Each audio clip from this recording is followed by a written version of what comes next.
যদি বাপজান করে থাকে মনে করবেন জান্নাত আপনার ঘরের ভিতরে আসে, সুবহানাল্লাহ বলেন।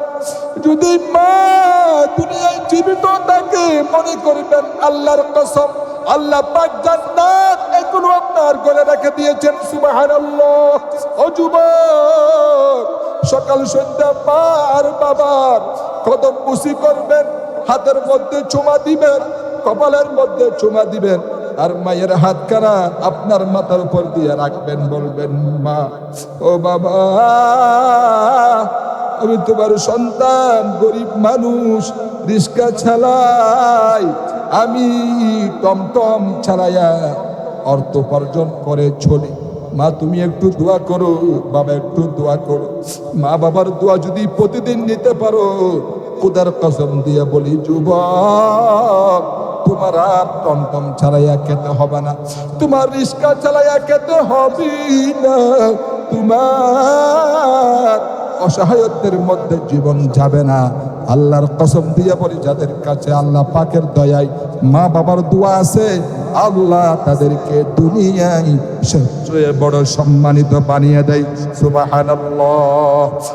ও বাবাজিরা রে, আজ যদি যাদের সাথে চলাফেরা করেছেন, কে আগে মরবে নাকি আপনি না তিনি যিনি চলে গেছেন সে, যদি আমরা জানতাম তাদেরকে আমরা কত না আদর করতাম।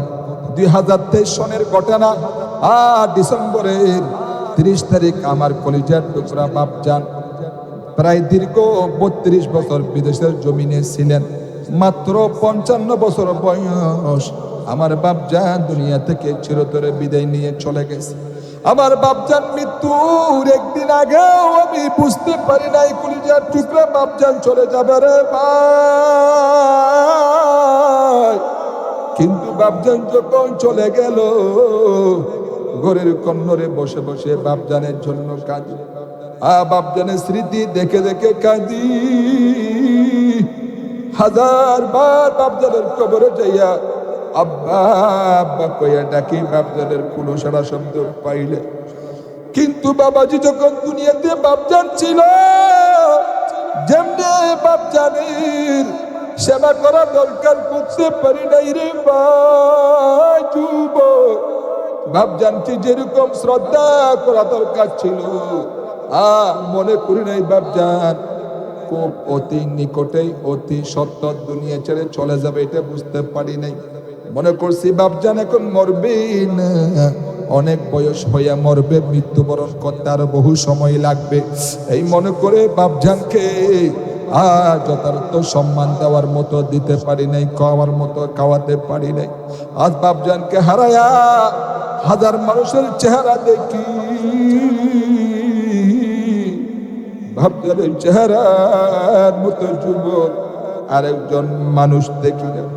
আমার যুবক ভাইরা, মা বোনেরা, আপনাদের পায়ে হাত দিয়ে বলবো ভাই, যদি বাপ দুনিয়ায় থাকে, মা দুনিয়ায় থাকে, আল্লাহর ওয়াস্তে দিয়ে বলি ভাই, মা বাপ কত বড় নিয়ামত, যার মা নাই বাবা নাই সেই ছাড়া কেউ বুঝবে না।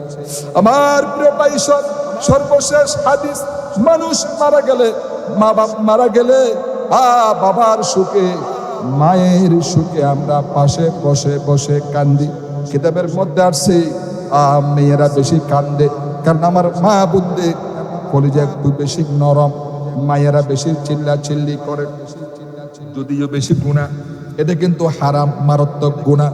কারণ যদি মাইয়তের জন্য কেউ হাই হোল্লাস করে, চেঁচামেচি চিল্লা চিল্লি করে, আল্লাহ পাক বলেন, ও দুনিয়ার মায়েরা, ছেলেরা, তোমার বাবাকে আমি আল্লাহ পাঠাইছি, আমি আল্লাহ নিয়ে যাচ্ছি, আমি নিয়ে যাওয়াটা কি বুঝি বড় অপরাধ করলাম? নাউজুবিল্লাহ। এই জন্য কিতাবের মধ্যে আছে, মা বাপ মারা গেলে, কলিজার টুকরা আত্মীয় স্বজন মারা গেলে অবশ্যই কাঁদবেন, অবশ্যই কাঁদবেন। কাঁদাটাও ইবাদত হবে তখন যখন আপনি মানুষ যেন আপনাকে বুঝতে না পারে। কারণ আপনি ঘরের কোনায় বসে বসে কাঁদো, মসজিদের কোনায় বসে বসে কাঁদো আর দোয়া করে, এটা আপনার জন্য নেকি হবে। কিন্তু অনেকেই চিল্লা চিল্লি করে, কান্নাকাটি করে। কিতাবের ভিতরে আসছে, ফামিন আহলি বাইতিহিন নাশিরাতু শা'রাহা ওয়াদ-দারিবাতু ওয়াজহাহা ওয়াল বাকিয়াতু লিসাযুবিহা ওয়াসসারিখাতু লিওয়াইলিহা। ঘরের মেয়ে লোকেরা বাবা মারা গেলে মেয়েরা মুখের মধ্যে চপাটাঘাত করে, মাথার চুলগুলি ছেড়ে ফেলে, আউলে জাউলে করে ফেলে, হাই হুল্লাস করে, হাই হাই করে। ততক্ষণাৎ নাকি আল্লাহ পাক মালাকুল মউত আজরাইল আলাইহিস সালাতু ওয়াস সালামকে ওই ঘরে আবার পাঠিয়ে দেয়। ওই ঘরে পাঠিয়ে দিয়ে মালাকুল মউত বলেন, ফায়াকুলু মালাকুল মউত, ওই সময় মালাকুল মউত এসে একটা ভাষণ দেয়, ওয়াইলাকুম মাল ফাযাউ ওয়া ফীমাল জাযাউ ফামা যাহাবতু। ও ঘরওয়ালা, তোমরা এত বেশি চেঁচামেচি চিল্লাচিল্লি করতেছো কেন? তোমরা তো অধৈর্য হচ্ছ কেন? লিয়াহাদিম মিনকুম রিজিক, আমি তো তোমার বাবার রিজিক উঠিয়ে নেই নাই। ওয়ালা নাকাসতু লাহু উমরা, তোমার বাবার হায়াত আমি মালাকুল মউত কমিয়ে নেই নাই। আল্লাহর দ্বীনের জন্য যারা লড়াই করে তারাই হলো আমার কাছে সর্বাধিক প্রিয় ব্যক্তি। সবচেয়ে প্রিয় মানুষ তারা যারা দ্বীন ইসলাম প্রতিষ্ঠা করার জন্য সংগ্রাম করে, জিহাদ করে, যুদ্ধ করে, তারাই হচ্ছে এই পৃথিবীতে সবচেয়ে আল্লাহর কাছে দামি ব্যক্তি। সুবহানাল্লাহ। আমরা মনে করেছি আমরা যে নামাজ পড়ি, আমরা যে হজ করি, যাকাত দেই, মাঝে মধ্যে বহু অর্থের মালিক, বহু টাকা হয়েছেন, বৃদ্ধ হয়ে গেছে, এত টাকার মালিক, তাও হজে যাই না, যাই একটু হজ করে ঘুরে আসি। যদি হজে না যাই, মানুষ তো আমাকে ইনকার করবে, আমাকে নিয়ে আলোচনা সমালোচনা করবে, যাই একটু হজ করে আসি। এই যে টুকটাক দুনিয়ার লাইনে ঠিকঠাক বলেন, এই সমস্ত মানুষরা দুনিয়ার লাইনে সব ঠিকঠাক, আর দ্বীনের লাইনে টুকটাক। এই টুকটাক ইসলাম পালন কইরা মনে করে আমি ডাইরেক্ট সুজা জান্নাতের বারান্দা যাইয়া পৌঁছবো, আর আল্লাহ পাক আমাকে ফেরেশতাদের মাধ্যমে বড় বড় রাঙ্গামাটির সবজি কলা খাওয়াবেন। নাউজুবিল্লাহ বলেন। এত সহজ, এত সুজা জান্নাত পাওয়া, ভাই সব এত সহজে যদি জান্নাত পাওয়া যেত, সাহাবাই কেরাম এত কষ্ট করতেন, আম্বিয়া আলাইহিস সালাতু ওয়াস সালাম এত কষ্ট করতেন। আল্লাহ রাব্বুল আলামিন এই কথাটি কুরআনুল কারীমের ভিতরে সূরা তাওবার 41 নম্বর আয়াত 21 নম্বর আয়াত আল্লাহ পাক বলেছেন, আজআলতুম সিকায়াতাল হাজ্জ ওয়া ইমারাতাল মাসজিদিল হারাম কামান আমানা বিল্লাহি ওয়াল ইয়াউমিল আখির وجاهد في سبيل الله لا يستوون عند الله। কুরআনুল কারীম 10 নম্বর পারা সূরা তাওবার 19 নম্বর আয়াত। এটি আল্লাহ পাক এই আয়াতের মধ্যে বলেছেন, তারা বলতো, তারা মানে এখানে কারা? প্রাচীন যুগের কাফের বেঈমানেরা বলতো, আমরা তো মসজিদে হারামের সেবা শুশ্রূষা করি, আমরা মসজিদ দুই, ওয়া ইমারাতাল মাসজিদিল হারাম, আমরা মসজিদে হারামের সেবা করি, শুশ্রূষা করি, খেদমত করি, মসজিদ পরিষ্কার রাখি। এতগুলি যেসব কাজ করি, মুসলমানদের চাইতে আমাদের মর্যাদা কোনো অংশে কম না। কারা বলতো? প্রাচীন যুগের আগেকার যুগের কাফেররা মনে মনে মন কলা খাইতো। কিন্তু আল্লাহ পাক বলেন, না না, কামান আমানা বিল্লাহি ওয়াল ইয়াউমিল আখির। ও কাফের বেঈমানেরা শুনো, আমার কাছে দামি তারা যারা আমার উপর ঈমান এনেছে, আখিরাতের প্রতি বিশ্বাস স্থাপন করেছে, আর আমার উপর ঈমানের ভিত্তিতে যারা আমার রাস্তায় জিহাদ করে, জিহাদ ফি সাবিলিল্লাহ করে, ইসলাম গোটা বিশ্বময় ছড়িয়ে দিচ্ছেন, ওদের সমান মর্যাদা আমার কাছে তোমাদের কারো হবে না। সুবহানাল্লাহ। এই সমস্ত আয়াতগুলোর ফজিলত শুনে সাহাবায়ে কেরাম নিজেদের সন্তানদের দিকে তাকান নাই, নিজেদের স্ত্রীদের মায়া তাদেরকে আবদ্ধ রাখতে পারেন নাই। আমার প্রিয় ভাই, সব এত সহজে যদি জান্নাত পাওয়া যেত, সাহাবাই কেরাম কেন তো মার খেলেন? হযরতে সুমাইয়া রাদিয়াল্লাহু তাআলা আনহা একজন মহিলা সাহাবা, ইসলাম গ্রহণ করার অপরাধে, কালেমা পড়ার অপরাধে আবু জাহাল তাকে লজ্জাস্থানে নাউজুবিল্লাহ বর্ষা দিয়ে শহীদ করে দিয়েছে। শুধু তা নয়, হযরতে কাব্বাব, হযরতে খুবাইব রাদিয়াল্লাহু তাআলা আনহুম আজমাইনদের মতো বড় বড় সাহাবীদের উপর নিদারুন নির্যাতনের স্টিমরোলার চালিয়েছে কাফের বেঈমানেরা। তাদের অপরাধ কি? এই সাহাবাই কেরাম কি কাফের বেঈমানদের জায়গা জমি আত্মসাৎ করছে নাকি? নাউজুবিল্লাহ। আপনারা জানেন হযরতে বেলাল রাদিয়াল্লাহু তাআলা আনহুর কি অপরাধ ছিল? আপনারা বলেন কোন অপরাধ ছিল নাকি? উমাইয়া তারে কি পরিমাণ কষ্ট দিয়েছে? কিতাবের ভিতরে আসছে হযরতে বেলাল রাদিয়াল্লাহু তাআলা আনহু ঈমান আনার অপরাধে, কালিমা পড়ার অপরাধে কাফের বেঈমানেরা হযরতে বেলালকে ঘুমাতে দেয় নাই, খাবার দেয় নাই। এরপরও যখন তিনি কালিমা ছাড়েননি, হযরতে বেলাল রাদিয়াল্লাহু তাআলা আনহুকে উটের পায়ের সঙ্গে রশি দিয়া বেঁধে উটকে তাড়াইয়া দিয়েছে। ও দৌড়াতেছে, হযরতে বেলাল রাদিয়াল্লাহু তাআলা আনহু উটের পায়ের সঙ্গে রশি দিয়া বেঁধে তাকে সুদ্ধা তাড়াইয়া দিয়েছে। উট দৌড়াতেছে, বেলাল দড়ির মাথায় বাঁধা। হযরতে বেলালের শরীরটা পাথরের সঙ্গে আঘাত লেগে লেগে পিঠের চামড়া ছিঁড়ে যায়, মাথার চামড়া ছিঁড়ে যায়। উট আর দৌড়াতেই পারে না।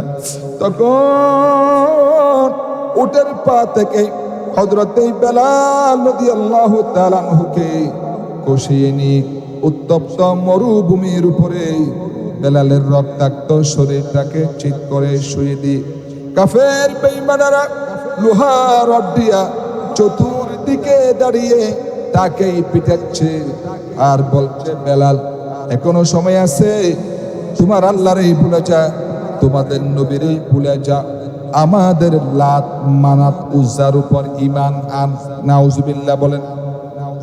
এমন কঠিন সময়ের ভিতরে হযরতে বেলাল রাদিয়াল্লাহু তাআলা আনহু আকাশের দিকে একটা আঙ্গুল উঁচু করে বলছেন, আহাদ আহাদ লা ইলাহা ইল্লাল্লাহ লা ইলাহা ইল্লাল্লাহ। পড়ি লা ইলাহা ইল্লাল্লাহ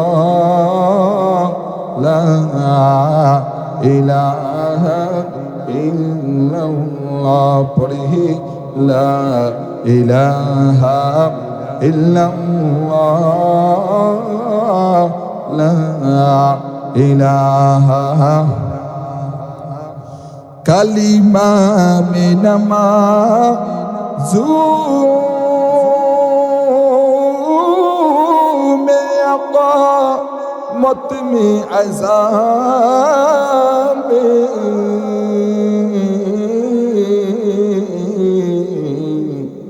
হে নাম ইলাহ হে সুমিলা নাম মুহাম্মদ পাকিজা তরাজা আরশ সামা জন্নত ফিরদৌস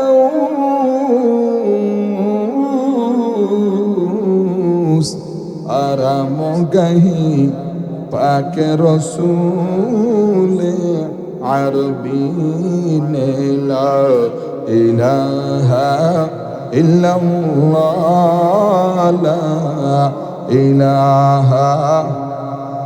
মোহাব্বত নিয়ে পড়ি বাবা, লা ইলাহা লা ইলাহা ইল্লাল্লাহ লা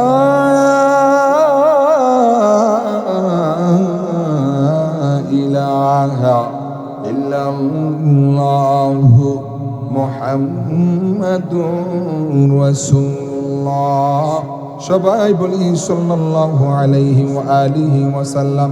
আমার প্রিয় বাবাজিরা, আমি বেশিক্ষণ সময় করব না, অল্প সময়ের মধ্যে শেষ করে দেব ইনশাআল্লাহ। আমার প্রিয় বাবাজি, হযরতে সাহাবায়ে কেরাম রিদওয়ানুল্লাহি আনহুম আজমাইনগণ এইভাবে ইসলাম গ্রহণ করার অপরাধে নির্যাতনের শিকার হয়েছেন। ও মহেশখালী এলাকার মানুষ, দিলের কান দিয়ে শুনেন বাবা, সাহাবায়ে কেরাম কি পরিমাণ নির্যাতনের স্টিম রোলার তাদের উপর চালাইয়াছিল কাফের বেঈমানেরা। এই কাফের বেঈমানেরা হযরতে কাব্বার রাদিয়াল্লাহু তাআলা আনহুকেও ছাড়ে নাই। কিতাবের ভিতর আসছে, পবিত্র বুখারী শরীফের হাদিস, হযরতে কাব্বাব রাদিয়াল্লাহু তাআলা আনহুকে কাফের বেঈমানেরা লোহা রড দিয়ে চতুর্দিক থেকেই তাকেই পিটাচ্ছে, আর চতুর্দিক থেকেই তার উপরে বৃষ্টির ন্যায় বর্ষা তার শরীরে নিক্ষেপ করতেছে। কিতাবের মধ্যে আসছে, বৃষ্টি যেমন পড়ে আকাশ থেকে, হযরতে কাব্বাব রাদিয়াল্লাহু তাআলা আনহুর শরীর মুবারক থেকে এইভাবে বৃষ্টির ন্যায় রক্ত ঝরতেছে, রক্ত পড়তেছে কোন আওয়াজ নাই। কাফেরের নেতা বলতেছে, থামো থামো, একটা কথা বলে নাই। জিজ্ঞেস করছে, কাব্বাব তোমাকেই ছেড়ে দিতে পারি, একটা শর্ত যদি মানো, তোমার পরিবর্তে এখানে নেই আল্লাহর নবীকে, তোমাদের নবীকে এনে বাঁধবো। নাউজুবিল্লাহ বলেন। রশি দিয়া তোমাদের নবীকে এনে বাঁধবো, তার উপর অত্যাচার করব। এটা যদি মানো কাব্বাব, তাহলে তোমারই ছেড়ে দিতে পারি। কিতাবের ভিতরে আছে, দুর্গন্ধরে যিনি তীর তরবারির আঘাত, এখন মানুষের এই কথার আঘাত তিনি আর সহ্য করতে পারলেন না। সঙ্গে সঙ্গে তিনি সিংহের মতো গর্জন দিয়ে বললেন, ও কাফের বেঈমানেরা শোনো, তোমাদের নাপাক হাত দিয়া, তোমাদের অপবিত্র হাত দিয়া আমার প্রিয় নবী, মায়ার নবী, দয়ার নবী পবিত্র শরীর মুবারকে তীর তরবারি তো দূরের কথা, তোমাদের নাপাক হাত দিয়া প্রিয় নবীর শরীর মুবারকে একটা ফুলও যদি নিক্ষেপ করো, আমি কাব্বাবের শরীরের ভিতরে এক ফোঁটা রক্ত থাকতে তা জীবনে কোনোদিন বরদাস্ত করব না। আল্লাহু আকবার। কারবালা আসে পুরুষ, ও কাফের বেঈমানেরা, আমি কোনোদিন সহ্য করব না। এই কথা বলার সঙ্গে সঙ্গে কিতাবের ভিতরে আসছে, আবার চতুর্দিক থেকে হযরতে কাব্বাব রাদিয়াল্লাহু তাআলা আনহুর শরীরের উপরে নির্যাতনের স্টিম রুলার আবারও শুরু হয়ে গেছে। এমন নির্যাতন করতেছে, হযরতে কাব্বাব মনে মনে চিন্তা করলেন, আর বুঝি বাঁচব না, আমি মরে যাব। তখন তিনি আকাশের দিকে তাকাই একটা চিৎকার মারলেন, আর ডাক দিয়ে বললেন, রব্বুল আলামিন,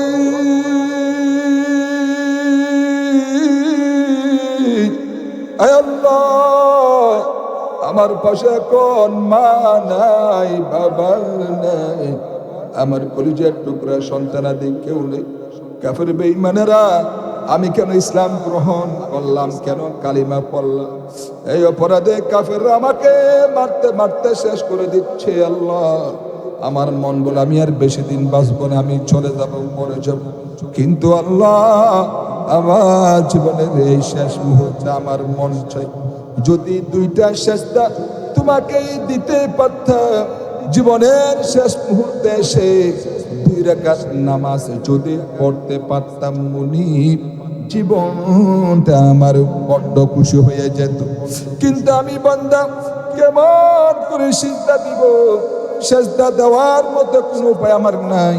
তবে কাবা শরীফের দিকে আমি আমার মুখখানা ঘুরিয়ে দিলাম, আর আমি আমার মাথাটা একটুখানি নিচু করে দিলাম। আমার এই মাথা নিচু করাকে আমার জীবনের শেষ সিজদা হিসাবে ধরে নিও। সুবহানাল্লাহ। কাফের বেঈমানেরা সঙ্গে সঙ্গে হযরতে কাব্বাব রাদিয়াল্লাহু তাআলা আনহু মাথা ধরে অন্যদিকে ঘুরিয়ে দিল। হযরতে কাব্বাব পড়ে নিলেন, ফাআইনামা তুওয়াল্লু ফাসাম্মা ওয়াজহুল্লাহ। ও কাফের বেঈমানেরা, যেদিকে মুখ ঘোরাও সেদিকেই আমার আল্লাহ, আমার আল্লাহ। সুবহানাল্লাহ বলে। আল্লাহ ছাড়া কোনো দিক নাই, কোনো দিগন্ত নাই, কোনো দিক নাই, দিগন্ত নাই। এই জন্য কবি বলেন, সাজর মে হাজর মে তেরা রঙ্গ ভূ হ্যায়, হাজর মে সাজর মে তেরা রঙ্গ ভূ হ্যায়, जिधर देखता है उधर तूने तू है। নদীর কুল ভাঙ্গে ওই কুল বরে, এই তো নদীর খেলা। নদীর কুল ভাঙ্গে ওই কুল বরে, এই তো নদীর খেলা। সকাল বেলা দনিরে তুই ফকির সন্ধ্যাবেলা। আমার প্রিয় বাবাজিরা, ও মহেশকালীর বাইরা, যুবক বাইরা, পর্দানসীন মা বোনেরা, আমার শ্রদ্ধেয় বাবাজিরা, দিলের কান দিয়া কথাগুলা শোনেন বাবা। সাহাবায়ে কেরাম রিদওয়ানুল্লাহি আনহুম আজমাইনগণ তাদের রক্তের বিনিময়ে, তাদের আজ ত্যাগের বিনিময়ে ইসলাম নামক এই বৃক্ষ, এই গাছ, এই মহেশখালী একটা দ্বীপ এলাকা, একটা দ্বীপ অঞ্চল, পাহাড়ি এলাকার মধ্যে আলহামদুলিল্লাহ ইসলামের সুবিশাল সুশীতল ছায়াতলে আমরা আজ আশ্রয় গ্রহণ করতে পেরেছি। এর বিনিময়ে কারা বলেন? এটা কার অবদান? সাহাবায়ে কেরামদের অবদান। সুবহানাল্লাহ বলেন। আমার প্রিয় বাবা জিরাম, আরেকজন সাহাবীর নাম বলবো, এরপর আলোচনা শেষ করব।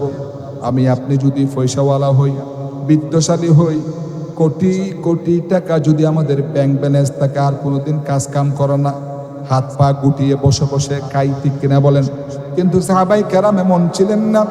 সাহাবায়ে কেরামদের ভিতরে 10 জন সাহাবী যাদেরকে আশারায়ে মুবাশশারা বলা হয়, অর্থাৎ 10 জন এমন সাহাবী যাদেরকে আল্লাহ পাকের হাবিব দুনিয়ার জীবনে জীবদ্দশায় জান্নাতের সার্টিফিকেট দিয়েছিলেন। সুবহানাল্লাহ বলবেন না? আমার নবী যাকে এই সার্টিফিকেট দিলেন নির্ঘাত, আল্লাহ তাকেই অবশ্যই জান্নাত দিবেন। সুবহানাল্লাহ বলেন। এরকম সাহাবায়ে কেরামদের ভিতরে একজন সাহাবীর নাম হলো হযরত সাআদ ইবনে আবি ওয়াক্কাস রাদিয়াল্লাহু তাআলা আনহু। নাম কি বলেন? সাআদ ইবনে আবি ওয়াক্কাস রাদিয়াল্লাহু তাআলা আনহু জলিলুল কদর সাহাবী। কিতাবের ভিতরে আসছে, তিনি কাদিসিয়ার যুদ্ধের পর যখন পারস্য দখলের জন্য চললেন, বহরস নগর অবরোধ করলেন, সামনে পড়ল বিশাল এক নদী। এই নদী পাড়ি দিবেন, সাথে তার হাজার হাজার সৈন্য।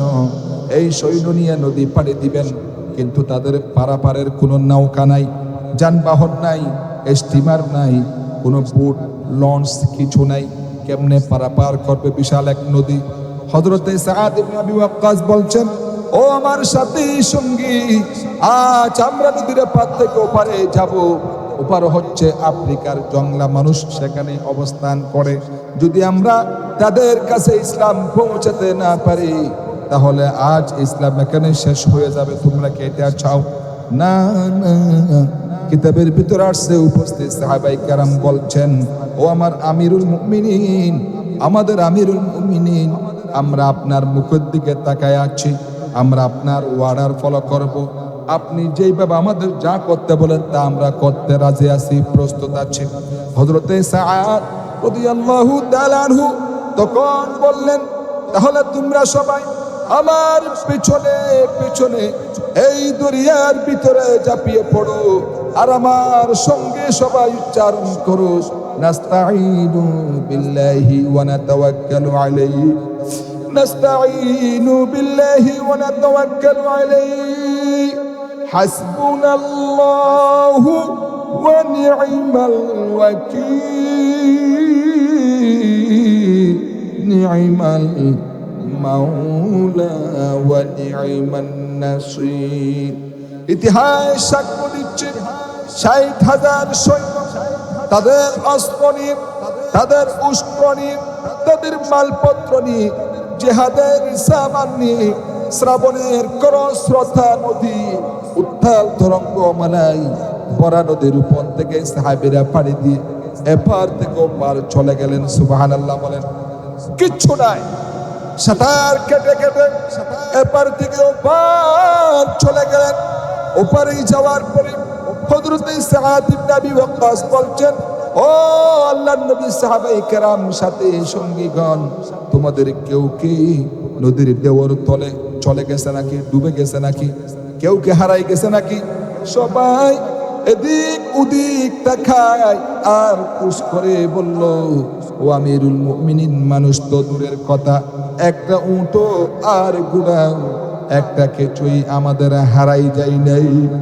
একজন বলল, আমার একটা পেয়ালা, যেই পেয়ালা দিয়ে পানি পান করতে, ওই পেয়ালাটা তুফানের চিৎকে কোথায় চলে গেছে, ওটা হারাই গেছে। হযরত সাদ ইবনে আবি ওয়াক্কাস রাদিয়াল্লাহু তাআলা আনহু বললেন, মুজাহিদদের কোনো জিনিস দরিয়া নিতে পারে না, অবশ্যই তা ফেরত আসবে। এই কথা তিনি বলতেছিলেন।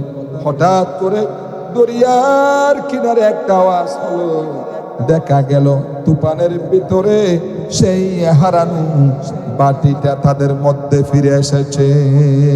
আল্লাহু আকবার কাবীর।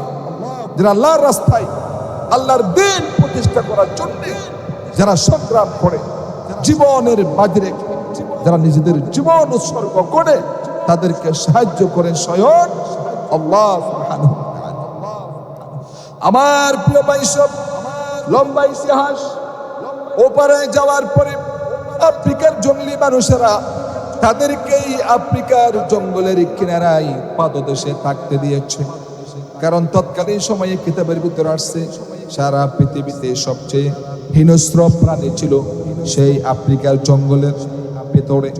তারা মনে করছে আজ মদিনার এই মুসলমানরা ৬০,০০০ মুসলমান, যেমন তেমন কথা নয়, এতগুলা মানুষ এখানেই থাকবে।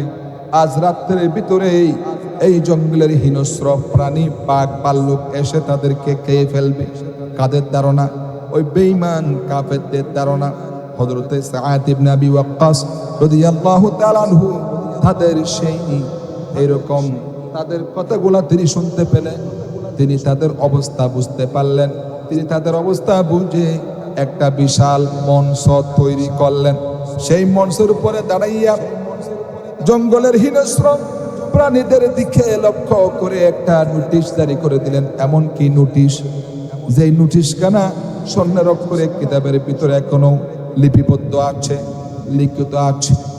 তিনি বলেছেন, ইয়া আইয়াতুহাল হাশারাতু ওয়াসসিবাউ নাহনু আসহাবু রাসূলিল্লাহি সাল্লাল্লাহু আলাইহি ওয়াসাল্লাম। হে জঙ্গলের হিংস্র প্রাণীরা রে, ও জঙ্গলের হিংস্র প্রাণীরা, আমাদের পরিচয় কি তোমরা জানোনি? আমরা দুনিয়ার কোনো সাধারণ ব্যক্তি নয়, দুনিয়ার কোনো সাধারণ মানুষ নয়। নাহানু আসহাবু রাসূলিল্লাহ, আমরা আল্লাহর রাসূলের সাহাবী। যেই নবীর উসিলায় তোমরা আজ দুনিয়াতে ভূমিষ্ঠ হয়েছো, দুনিয়া দেখতে পেয়েছো, সেই নবী আরবি সাল্লাল্লাহু আলাইহি ওয়াসাল্লামের সাহাবী আমরা। আমরা এখানে তোমাদেরকে মারতে আসি নাই, তোমাদেরকে কতল করতে আসি নাই। ফাইন্না নাজিলুনা ফামান ওয়াজাদানা বা'দাহু ক্বাতালনাহু, আমরা তোমাদের এখানে তোমাদের মারার জন্য, হত্যা করার জন্য আসি নাই। আমরা এসেছি দাওয়াত ও তাবলীগের নিসবতে, দ্বীনের নিসবতে, দ্বীন ইসলাম প্রতিষ্ঠা করার নিয়তে আমরা এখানে এসেছি। সুতরাং আমরা এখানে রাত কাটাবো।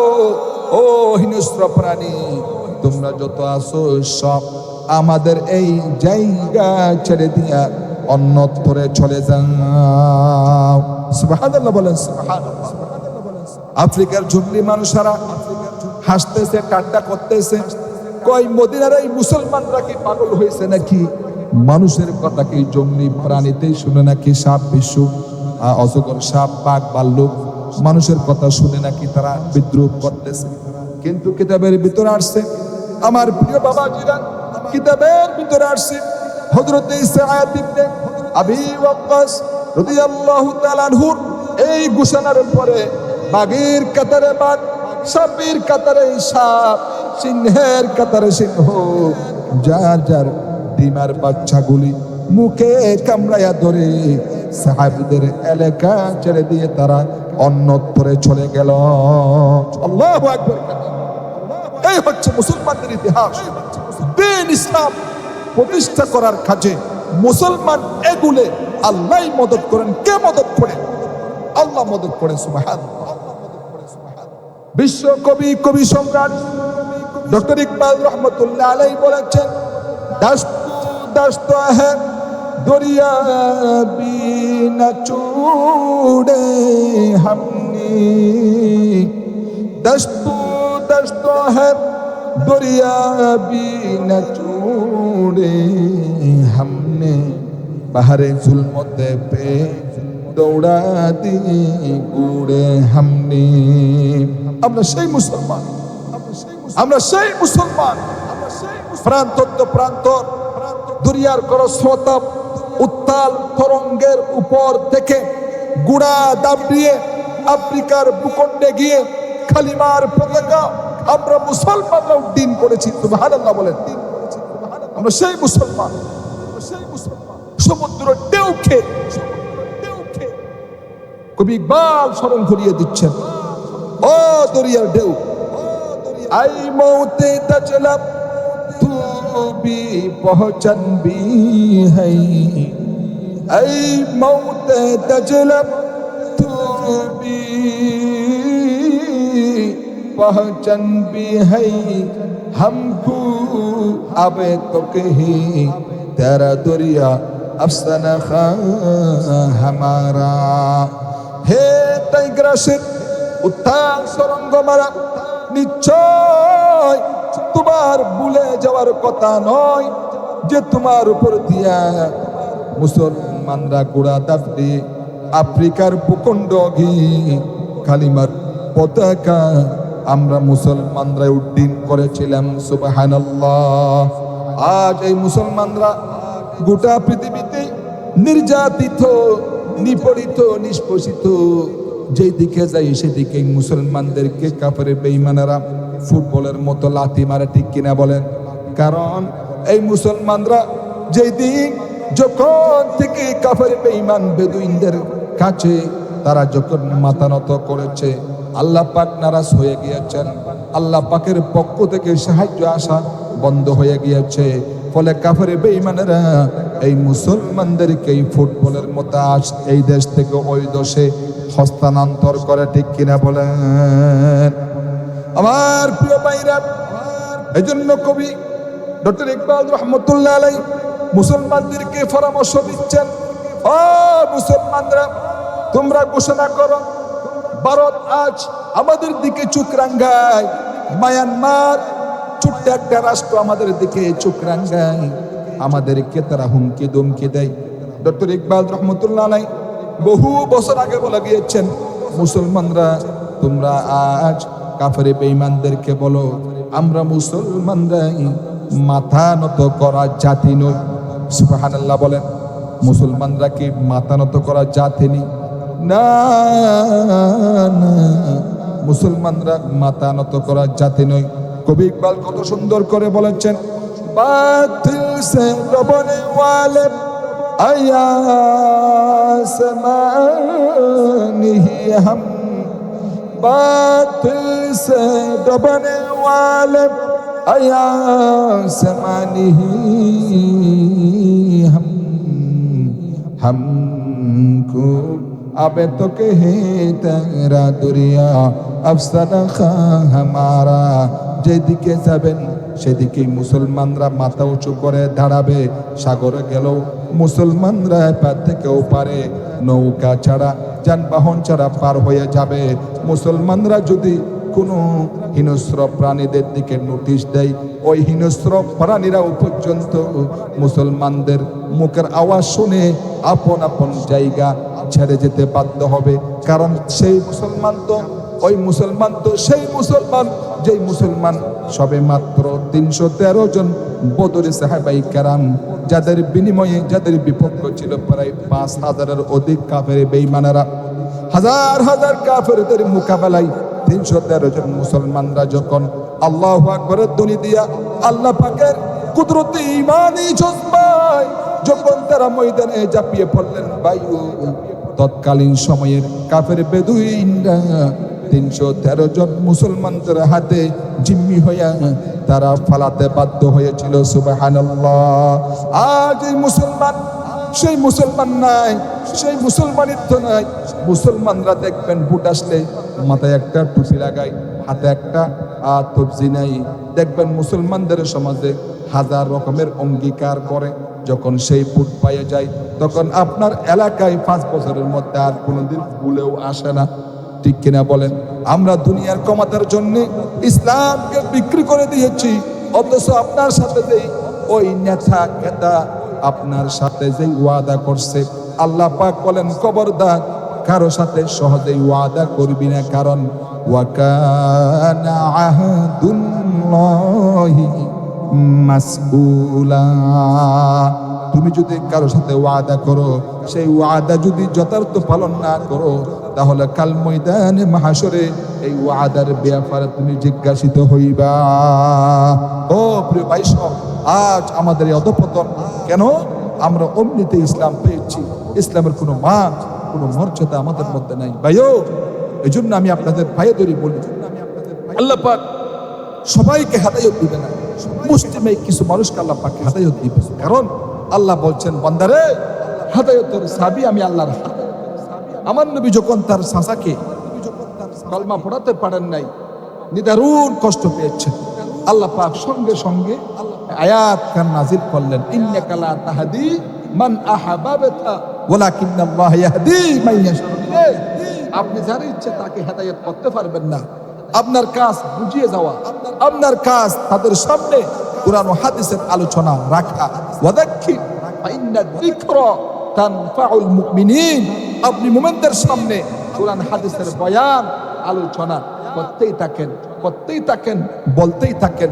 তানফাউল মুমিনিন, যারা প্রকৃত মুমিন, সত্যিকার মুমিন যারা, তাদের উপকার আসবে এই ওয়াজ নসিহত। সুবহানাল্লাহ বলেন। প্রিয় ভাই সব, আজ আমার ভাই জনাব আবু হানিফ সাহেব, আগামীকাল তার বিবাহ নাকি, আজকে মেহেদি রজনী। এই মেহেদি রজনীতে আমাদের দেশে কত রং বেরঙ্গের কত খেলতামাশা হয়। হাদিসে আসছে, কেউ যদি জিজ্ঞেস করে, প্রিয় ভাইও আপনি তো হাজি সাহেব, আপনার ফুলার বিবাহতে আপনি ড্যান্স করতেছেন, বারাটিয়া নারী এনে, মেয়ে লোক এনে, এখানে আপনি ড্যান্সার গানের আয়োজন করছেন, ডিজে করতেছেন, কারণ কি? কয় ভাই আমি করি না, আমার নাই না তোমরা করতেছে। অর্থাৎ এই যে একটা গুনাহের কাজ, কবিরা গুনাহ, কবিরা গুনাহ।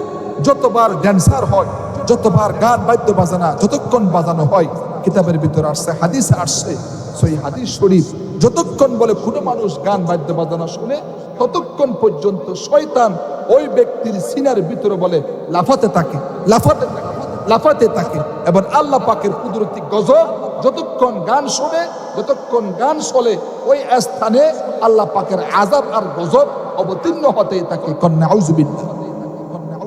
আজ আমাদের কাছে সন্তান নিয়ে যায়, হুজুর একটু দোয়া করিয়েন, আমার সন্তান যেন জামানার বুজুর্গ হাফেজ হয়, খাজা মঈনুদ্দিন হয়, হযরত ফটিয়া রহমাতুল্লাহ আলাইহির মতো বড় নেককার সন্তান হয়।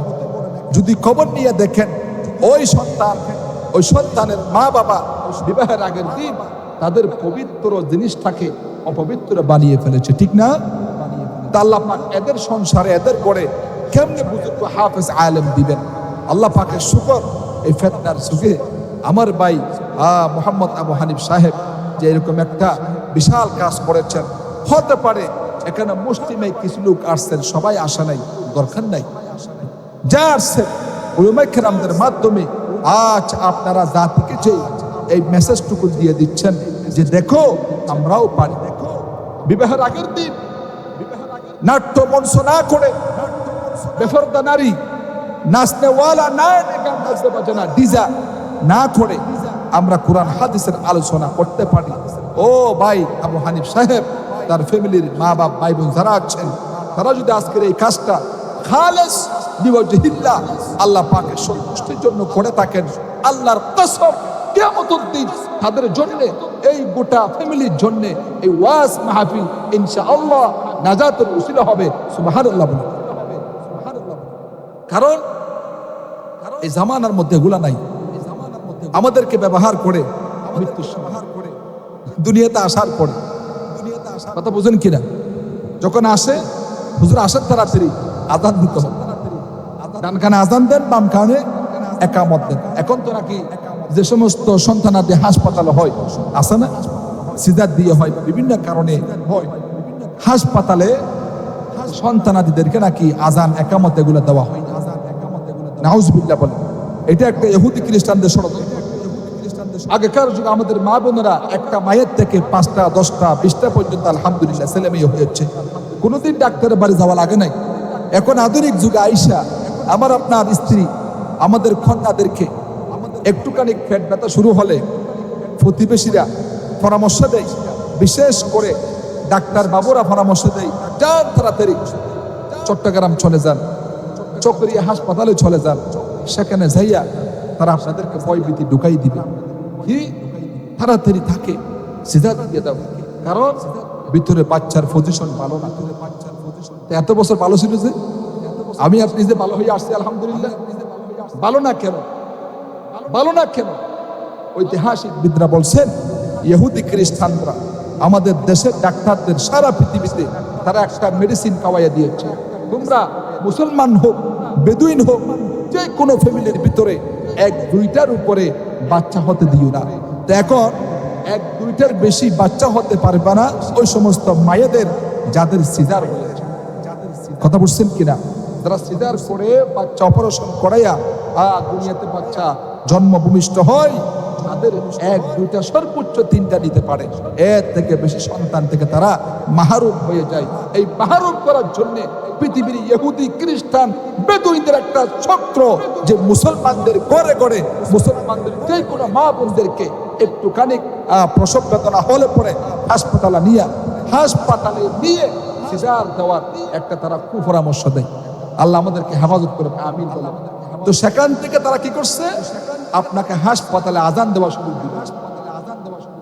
এত ব্যস্ততা, আপনার বিল করবে প্রায় 50,000-70 হাজার টাকা বিল করে, আপনি কি টাকা জোগাড় করবেন? আপনার মেয়ে, আপনার স্ত্রী, আপনি চিন্তা চেতনায় না আপনার বাচ্চাকে, আপনার নাই নাতুরকে আপনি আজানের ব্যবস্থা করবেন? এই কথা বলতে চাচ্ছি, বর্তমান সময়ে এই বেদুইনরা আমার মুসলমানদের মা বোনদের সন্তানদেরকে ডান কানে আজান, বাম কানে একামত দেওয়া থেকেও মাহরুম করে ফেলেছে। এই সন্তানের ভিতরে কেমনে মুসলমানিত্ব থাকবে বলেন? আল্লাহ আমাদেরকে হেফাজত করুক, আমিন বলেন। প্রিয় ভাইসো, দিল কান সব কিছু খোলা রেখে চলতে হবে। আল্লাহ পাক আমাদেরকে আখিরাতের ফিকির করে, আল্লাহ এবং আল্লাহ রাসূল রাজি খুশি হন এমন কাজকর্ম করে দুনিয়া থেকে খাতমা বিল খায়র নসিব করুক, বলি আমিন। প্রিয় ভাইসো, একটা ফিকির সব সময় রাখবেন, আল্লাহ পাকের হাবিব বলেন, ও উম্মত, এই দুনিয়াতে সবচেয়ে বুদ্ধিমান কে জানো? আল কাইয়িসু মান দানা নাফসা ওয়া আমিলা লিমা বা'দাল মউত।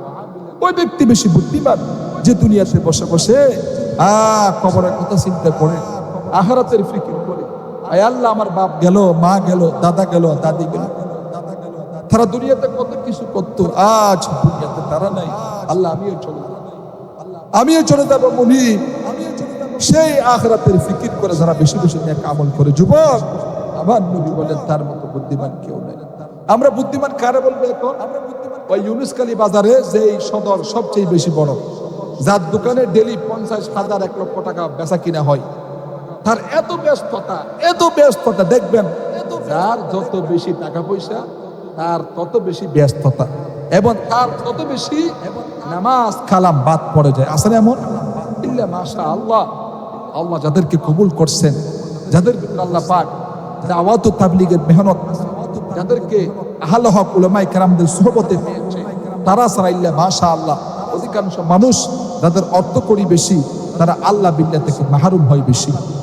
তা আমরা কি বলি, জানো অমুকের সন্তান, চৌধুরী সাহেবের সন্তান ছোটটা, তার বয়স মাত্র 30, এখন তার ব্যাংকের মধ্যে ন্যূনতম কয়েক কোটি টাকা আছে, তার অনেক জায়গা কক্সবাজারে, তার একটা বিল্ডিং চট্টগ্রামে, তার ব্যবসা ঢাকাতে, সে অনেক চালাক। আমরা এই সমস্ত দুনিয়াদারদেরকে চালাক বলি না, কিন্তু আল্লাহ পাকের হাবিব বলছেন না, সেই বেকুব, সেই বেকুব। কারণ সে সামান্য দুনিয়া কয়েকদিন মাত্র। বলেন, এই যে আগামীকাল, এখন মাঝে 11:15, আগামীকাল 17 তারিখ, 17ই নভেম্বর, এই যে আগামীকাল এই টাইম পর্যন্ত বাঁচবো আমি আপনি কেউ যদি কারো সাথে আমরা চ্যালেঞ্জ করি, আপনি কি বলতে পারবেন যে আমি দুনিয়াতে আগামীকাল এই পর্যন্ত থাকবো? আহা, আমার প্রিয় ভাই, সব শেষ কথা, আমার মুরব্বী আপনি দেখেন, আপনার মতো সাদা দাড়িওয়ালা কত মুরব্বী বাবা আপনার বয়সে ছোট, আজ কবরের বাসিন্দা হয়ে গেছে। ও যুবক, আপনার মতো কত যুবক অন্ধকার কবরে চলে গেছে। যুবক, আল্লাহ যে আমাকে আপনাকে এখনো বাঁচিয়ে রেখেছেন, এটা আল্লাহ পাকের এহসান, আমার আপনার প্রতি আল্লাহ পাকের দয়া। আল্লাহ যখন এই ডাক দিবেন, তখন আপনার সামনে মা থাকবে, বাবা থাকবে, সন্তানাদি সবই পাশে বসে বসে কাঁদবে, কারো কান্না মালাকুল মউত শুনবে না। কিতাবের ভিতর আসছে, আল্লাহ পাক বলেন, ইযা জা আজালুহুম লা ইস্তাখিরুনা সাআতাও ওয়া লা ইস্তাকদিমুন। আল্লাহ বলেন, বান্দারে, সামান্য একটা হায়াত জিন্দেগানি দিয়ে আমি তোমাদের দুনিয়ায় পাঠিয়েছি। মুফাসসিরিনে কেরামরা বলেন, দুনিয়ার হায়াত আর আখিরাতের হায়াতের মধ্যে পার্থক্য কি? ও মহেশকালী যুবক ভাইরা, আমার মুরব্বী বাবারা, পর্দার অন্তরালে মা বোনেরা, এই কথাগুলা, শেষ কথাগুলো একটু দিলের কান দিয়ে শোনেন। কিতাবের ভিতর আসছে, দুনিয়ার হায়াত আখিরাতের হায়াতের তুলনা কেমন? দুনিয়ার হায়াতের শুরু আছে, শেষও আছে। বলেন, দুনিয়ার হায়াতের শুরু আছে, শেষও আছে, কিন্তু আখিরাতের হায়াত এমন এক হায়াত, যে হায়াতের শুরু আছে, শেষ নাই, শেষ নাই, শেষ নাই। এবার আসুন, দুনিয়া বন আখিরাতের হায়াতে জিন্দেগানির মধ্যে পার্থক্য কেমন? মুফাসসিরিনে কেরামরা পার্থক্য করেছেন। কয় কোন লোক দুনিয়াতে 60 বছর হায়াত পেয়েছে, কয় বছর বলেন? 60 বছর হায়াত পেয়েছেন। কয় দুনিয়ার 60 বছর হায়াত আখিরাতের তুলনায় মাত্র 2 মিনিট। আল্লাহু আকবার। আমার বাবাজিরা রে, দুনিয়ার 60 বছর হায়াত, আখিরাতের মাত্র 2 মিনিট। এইভাবে হিসাব করেন, কেউ যদি দুনিয়ায় 90 বছর হায়াত পায়, এখন তো 90 বছর হায়াত পানেওয়ালা মুরব্বী খুবই কম, খুবই কম। গোটা একটা ইউনিয়ন মিলে একজন এরকম 90 বছর হায়াতের লোক পাওয়া যাবে না। হুজুর কি বলেন? এমনকি একটা থানা মিলেও পাওয়া যাবে না। কারণ আমার নবী বলেছেন, আল্লাহ পাক বলছেন, নবী রে, ইন্নাকা মাইয়িত, আপনি দুনিয়া থেকে চলে যাবেন, ওয়া ইন্নাহুম মাইয়িতুন, আপনার উম্মতরাও অল্প হায়াত নিয়ে দুনিয়ায় আসবে, তারাও চলে যাবে। আমি কাউকে দুনিয়ায় বেঁচে রাখবো না রে আল্লাহ। ও নবী, সবাই মরণশীল, সবাই মরণশীল। এই জন্য কবি কত সুন্দর করে বলেছেন, এসে চিনু হাতাই, বেদে চিনু বাসা, বড় মমতাই, খেলা হলে শেষ, ছেড়ে পরিবেশ, যেতেই হবে নিয়তি যেতেই। এসে চিনু হাতাই, বেদে চিনু বাসা, বড় মমতাই, খেলা হলে শেষ, ছেড়ে পরিবেশ, যেতেই হবে নিয়তি যেতেই। আগা है अपनी मौत से कोई, बशर नहीं सामान तू बरसती है, फलकी खबर नहीं। মৃত্যু নামক শরবতের পেয়ালা, মৃত্যু নামক শরবতের পেয়ালা, সকলেই বাধ্য পান করিতে, কবর সেই দরওয়াজা, যা দিয়া প্রবেশ করতে হবে আখিরাতের জগতে। यही हम सब मुसाफिर हैं, कब्र आखिर ठिकाना है, यही हमें सब मुसाफिर है। कब्र आखिर ठिकाना है, कोई आगे रवाना है, कोई पीछे रवाना। दुनिया में जितने कमाऊंगी हीरे और मोती, दुनिया में जितने कमाऊंगी हीरे और मोती, याद रखो अपना कफन में जेब नहीं होती, याद रखो अपना कफन में जेब नहीं होती। नदी पथे नौका चाলাও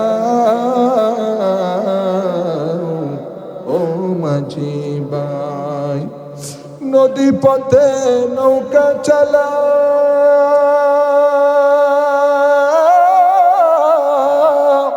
ও মাঝি ভাই, বেলা ডুবার আগে আমি উপর উঠতে চাই, ডুবে গেলে বেলারে আর উঠি না, ভেঙ্গে গেলে মেলারে আর জমে না, ভেঙ্গে গেলে মেলারে আর জমে না। আমার ভাইরা, আমাদের কত কলিজা টুকরা পঞ্জন আমাদের সামনে একসাথে বসে খেয়েছে, একসাথে আমাদের উঠা বসা ছিল, একসাথে আমাদের কত ঠাট্টা মস্কারি হাসাহাসি রঙ্গম করেছি। এই পৃথিবীর রঙ্গমঞ্চে কত লোক আসলো নাটক করতে, কিন্তু একের পর এক শেষ হয়ে গেল, ঠিক কিনা বলেন? ও বাবাজিরা রে, আজ যদি যাদের সাথে চলাফেরা করেছেন, কে আগে মরবে নাকি আপনি না তিনি যিনি চলে গেছেন সে? যদি আমরা জানতাম তাদেরকে আমরা কত না আদর করতাম। 2023 সনের ঘটনা, ডিসেম্বরের 30 তারিখ আমার কলিজার টুকরা বাপজান প্রায় দীর্ঘ 32 বছর বিদেশের জমিনে ছিলেন।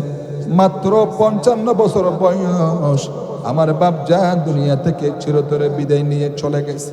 আমার বাপজান মৃত্যুর একদিন আগেও আমি বুঝতে পারি নাই কলিজার টুকরা বাপজান চলে যাবে রে ভাই। কিন্তু বাপজান যখন চলে গেল, ঘরের কর্নরে বসে বসে বাপজানের জন্য কাঁদি, বাপজানের স্মৃতি দেখে দেখে কাঁদি। হাজার বার বাপজানের কবরে যাইয়া আব্বা আব্বা কইয়া ডাকি, বাপজানের কোনো সারা শব্দ পাইলে।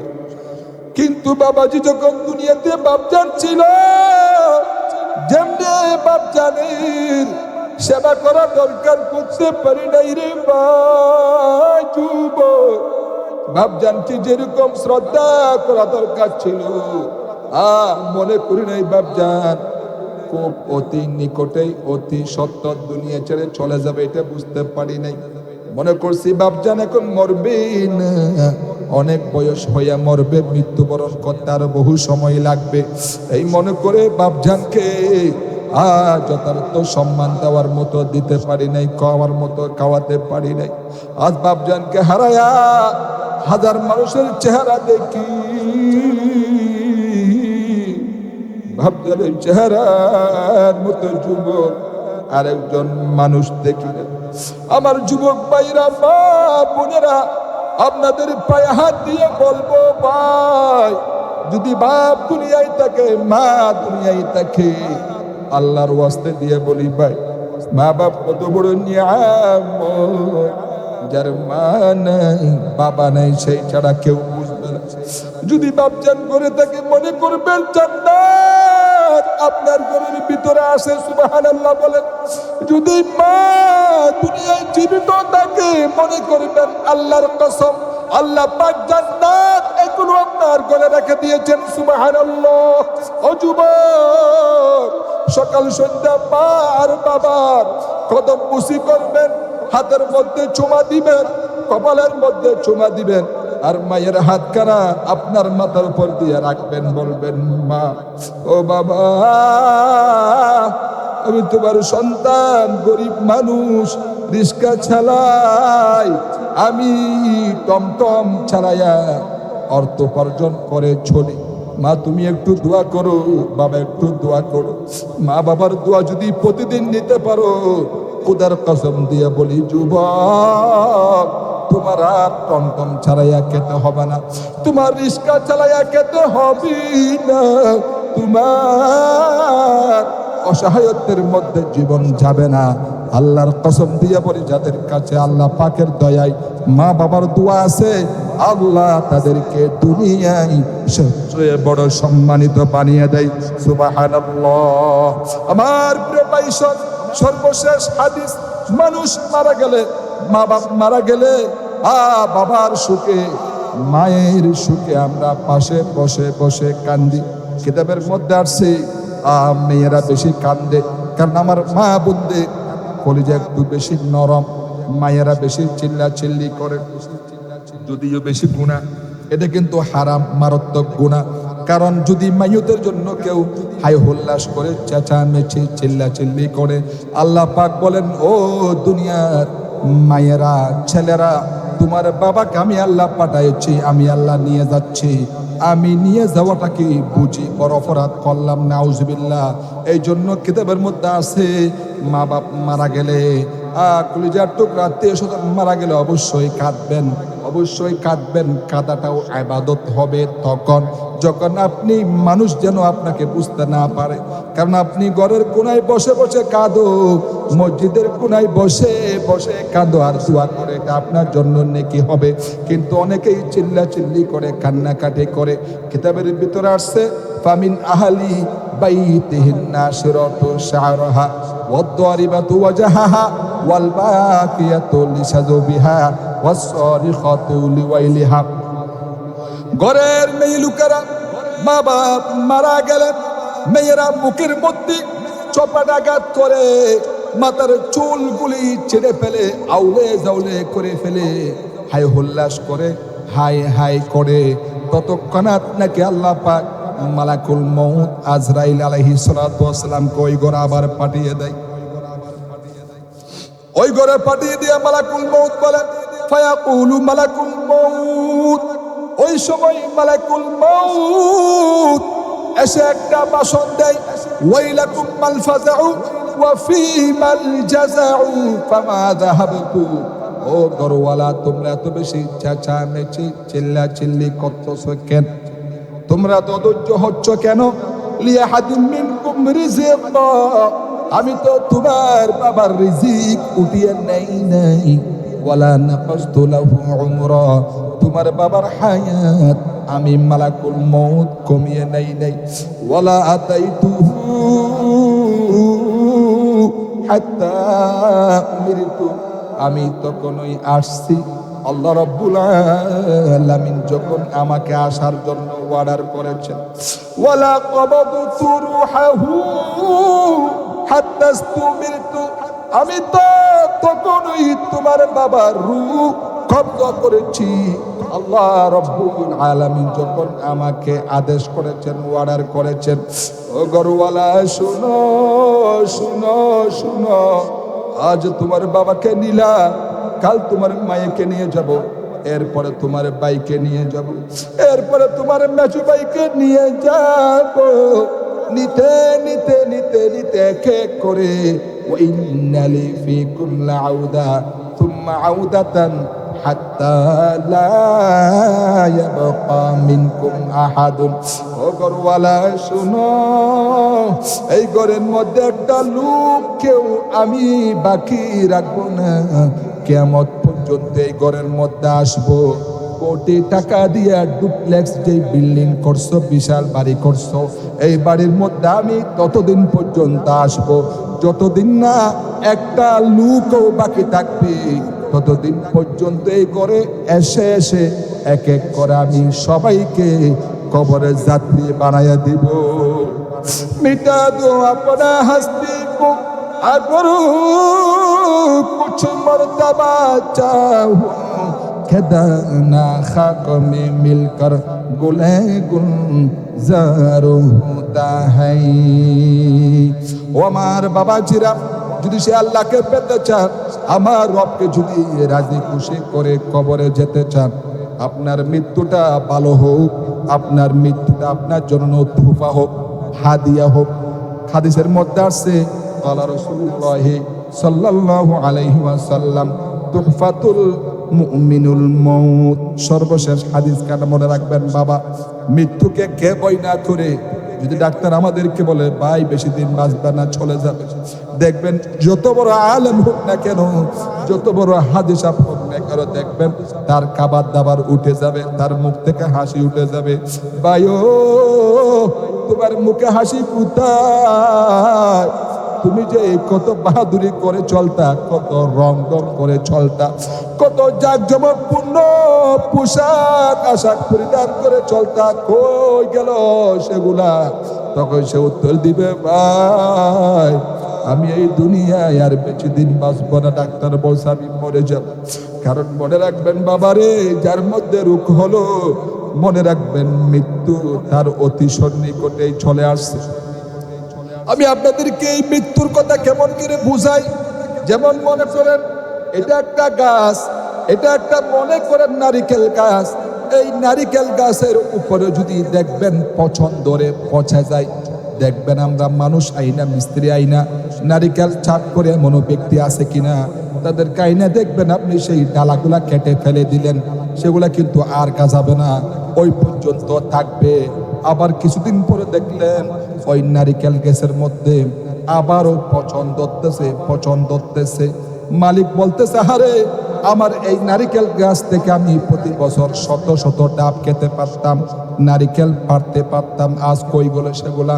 দেখতেছে পচন ধরতে নারিকেল গাছটা এক সময় এসে একেবারে গোড়া দিয়া কেটে ফেলে দিতে হয়েছে।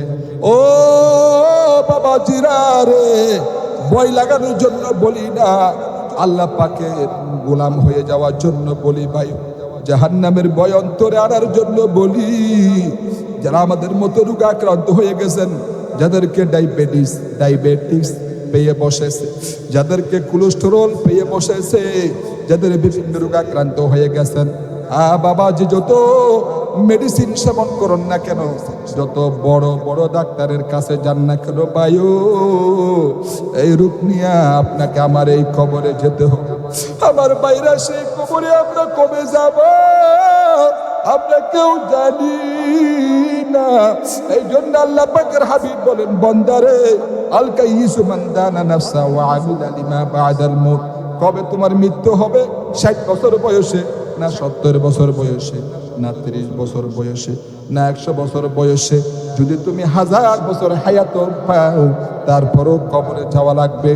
ও ভাই, যেহেতু কবরে যাওয়া লাগবে ভাইও, আল্লাহর ওয়াস্তে বলে গুনাহ নিয়ে কবরে যাবেন না ভাই। কবর বড় ভয়ঙ্কর জায়গা রে ভাই।